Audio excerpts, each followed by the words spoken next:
Good morning বন্ধুরা। প্রত্যেক দিনের মতো আজকেও সকালবেলা ঘুম থেকে উঠেই চলে গেলাম ব্যালকনিতে। প্রত্যেক দিনই মনটা ভালো হয়ে যায় যখনই গিয়ে দেখি না এই টাইম ফুল গাছে এত কড়ি এসছে, ফুল ফুটে রয়েছে।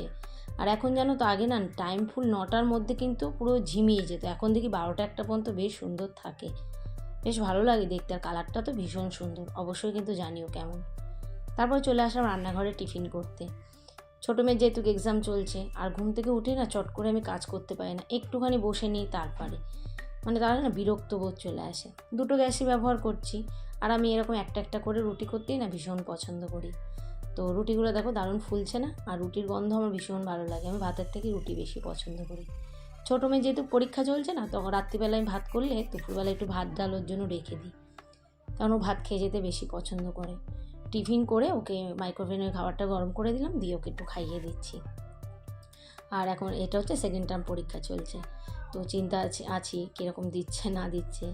আর ঠাকুর প্রণাম করে বেরিয়ে পড়লো। হাতে কিন্তু ওর বাবার টিফিনটা দিলাম, ও কিন্তু একা যায় না, ওর বাবা নিচে দাঁড়িয়ে আছে। ওর বাবার টিফিনটা দোকানে বসেই খায়।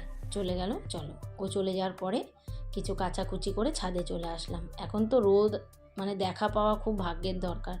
কী হারে যে বৃষ্টি হচ্ছে বোঝা বড় মুশকিল। জামা কাপড় এরপর পচে যাবে সব।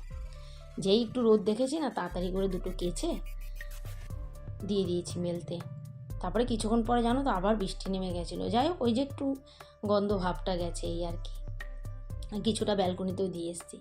এরই সাথে চলো তোমাদের গাছগুলো একটু দেখিয়ে দিলাম। লঙ্কা গাছে দেখো ছোট্ট ছোট্ট লঙ্কা হয়েছে, একটা বেগুনের চারা বেরিয়েছে, আর ওই নাকচাম্পার ডাল ভেঙে গেছিলো, ওইটা একটা পুঁতে দিয়েছি, বেশ গাছ বেরাচ্ছে। আজকে রান্নায় করব ইলিশ মাছ। কাজের আর শেষ নেই, বুঝলে তো। তো ইলিশ মাছটা একটু অন্যরকম করে করব। মাছটাকে ধুয়ে একটুখানি টক দই আর একটু সর্ষের তেল মাখিয়ে রেখে দিলাম। টক দইটা একটু ফাটিয়ে নিলে ভালো হতো, আর নুন তো অবশ্যই দিতে হবে।